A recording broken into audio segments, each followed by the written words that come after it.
So Cindy, tell me a little bit about your organization.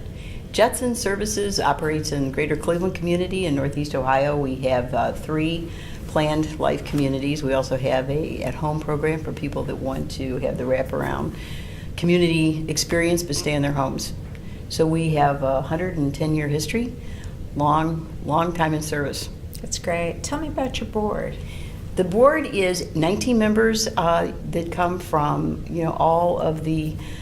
all aspects of the community. Leaders, children that have residence there. We have actually 3 board members that are official voting people that sit in each of our communities. So very active, strong board. That's great. One of the things that you mentioned as important in governance is succession planning. Tell me about succession planning. Well, one of the biggest challenges of a board and one of the biggest responsibilities is hiring the CEO and supporting that person. So in our world, succession planning probably is better defined as leadership development. And it's an opportunity to really think not only for the CEO, but also for the very senior staff positions. What plans are in place for the unexpected as well as the expected. And we also do succession planning for the board. How does succession planning for the board work? If we do have term limits, 2 3-year terms. If a person is an officer on the executive committee, they would have a third 3-year term. It's an opportunity to identify leadership at the board level and to think about the expertise to sort of round out the board governance experience to sort of give us the bench on a board level of fulfilling the mission and what the organization is challenged by. Do you do any leadership development for emerging leaders among your board members? That is interesting. To date, I would have to honestly say, other than sort of self-directed discussion and just sort of putting succession planning and skill expertise identification out there on there, sort of saying if we're in, where do we have healthcare, where do we have legal, where do we have finance, where do we have business acumen, so sort of looking at an expertise and skill set. Interesting. In our organization, we've been having the same conversation, but we've talked about how we help develop those emerging leaders to make sure they understand our industry, but also that we help them with the skills.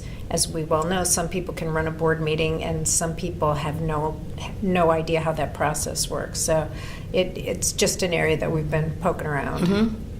And I think, board people appreciate that. Once a year, we do hold a half-day retreat when we bring in an industry special person to sort of facilitate the retreat. A lot of that is, scenario planning, understand what's going on, what the challenges are in our industry. But during that time, I think there's also candid discussion about the skill set we need at a board level and senior management level to sort of forward the strategies that have been identified. That's great. Yeah. So for other leading age members who are thinking about this whole area of board development and succession planning, what tips would you have for them?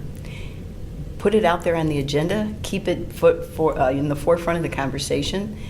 I would say leadership development. I think people get very nervous when you say succession planning because it starts to sort of hit at personal and who are we talking about, but rather think about the terms of skill development and that it more broadly defined to include more people.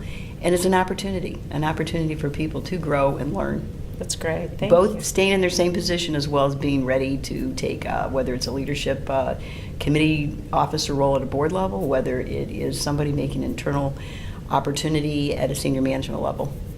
Is there a governance committee that sort of looks at this and talks about, how people are developing, or is that done, where's that done at the board level? At Judson, level? we do it at the executive committee level. And I have found that it's wonderful because they are very keenly aware of aligning the strategic direction of the organization with the skill set and talents we're looking for, especially, again, at the board level. So that executive committee understands where the weaknesses are and where the strengths are. That's great. Thank you. Well, thank you very much. Great talking with you.